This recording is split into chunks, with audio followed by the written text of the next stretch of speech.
So for those of you waiting for OLED iPads and Macs to launch, we do have a few updates regarding that, and so let's delve into it. But first, make sure to like and subscribe for the latest Apple news and rumours, and with that being said, let's get talking. So we have reports from 3 different sources, that's Ross Young, The Elec, and Ming-Chi Kuo, who are all very credible sources. So let's begin with the Elec's report. They say that Samsung and LG are going to produce OLED iPad Pro panels that use a 2-stack tandem structure. Now this basically allows for twice the brightness and 4 times the longevity compared to the OLED panels iPhones use right now. And that's the main thing to note, because many of us hold on to iPads and Macs way longer than our iPhones, and so having these OLED displays be as durable as possible is pretty important. Now initially you might remember that Samsung refused to make these panels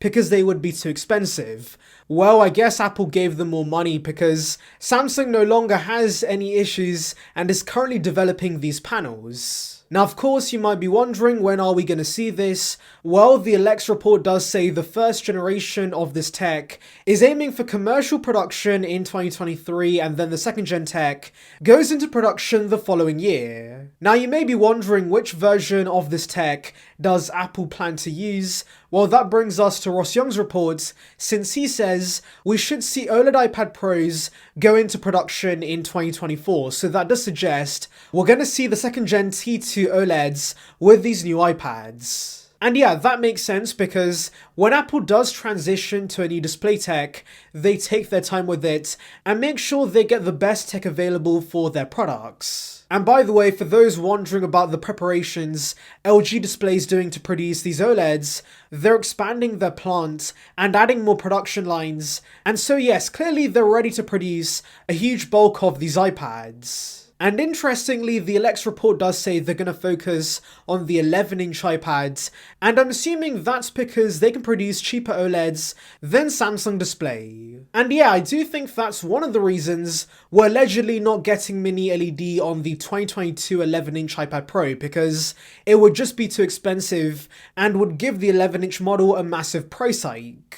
And so to avoid that, using cheaper OLEDs for the 11-inch does make sense. Now in case you're wondering about the OLED Macs, that's where Ming-Chi Kuo's report comes in, because he says if Apple does successfully release OLED iPads in 2024, we should see MacBooks follow suit in 2025. And yeah, that makes sense, because Apple just gave us a massive MacBook Pro refresh, and so apart from the chip, I don't see Apple giving us any major overhauls with these MacBooks for the time being. And so it does make sense OLED MacBooks are not releasing anytime soon. And for those wondering why Apple's transitioning from mini LED to OLEDs within a few short years, I think it's because mini LED is still very expensive to make and is still not widely available for the most part. Also, OLED does give you better colours, deeper blacks, and also a much better contrast ratio. So yeah, those are my thoughts guys, but tell me in the comments below, are you excited